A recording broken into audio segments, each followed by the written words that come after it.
Manuela Pocosi Koulibaly, c'est la chronique du jeudi.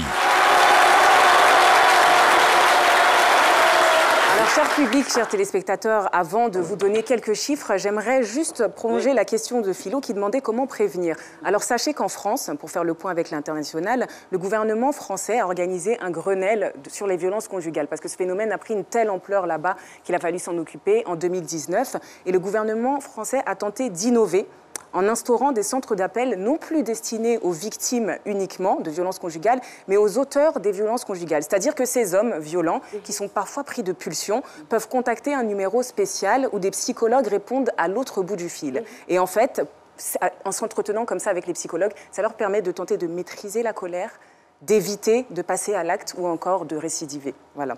Donc, en termes de statistiques en Côte d'Ivoire, sur la commune d'Abidjan, attention, les chiffres font peur, hein.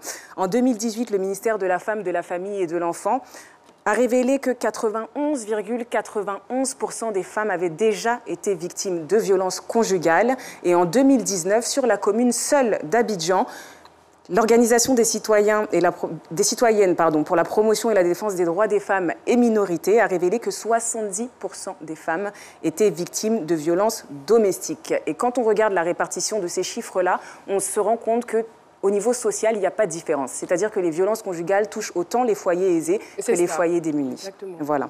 Et par ailleurs, 26 féminicides ont été déclarés entre janvier et octobre 2019. C'est énorme. Aussi, alors s'il faut continuer au niveau international, Caroline le rappelait tout à l'heure à juste titre, 137 femmes sont tuées, meurent sur les coups de leurs compagnons par jour dans le monde. 60%, Caroline l'a dit, d'entre elles ont moins de 40 ans. Et les choses ne se sont pas arrangées parce que je pense que vous êtes au courant avec la pandémie de Covid-19. Les femmes se sont retrouvées davantage en fait, au contact de leurs bourreaux.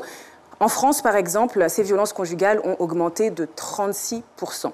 Donc, au niveau mondial, les États tentent de s'organiser en travers des campagnes de prévention, de sensibilisation, des numéros d'urgence, en renforçant les lois. Mais malheureusement, ce n'est pas toujours facile de lutter contre les violences conjugales pour deux raisons. La première raison, c'est que les femmes osent rarement dénoncer. Elles ont honte, par peur, par honneur, parce qu'il faut faire honneur à son foyer, à sa famille. On n'ose pas aller poursuivre le père de ses enfants. On n'a pas envie d'être coupable, d'être celle qui l'envoie en prison. Et puis d'autre part, parce que dans certains pays du monde, comme vous le savez sans doute, les droits des femmes et les droits de l'homme plus largement ne sont pas respectés. Donc les lois ne sont pas appliquées. Merci infiniment, Manuela. Merci beaucoup et on l'applaudit très fort. Et toutes ces statistiques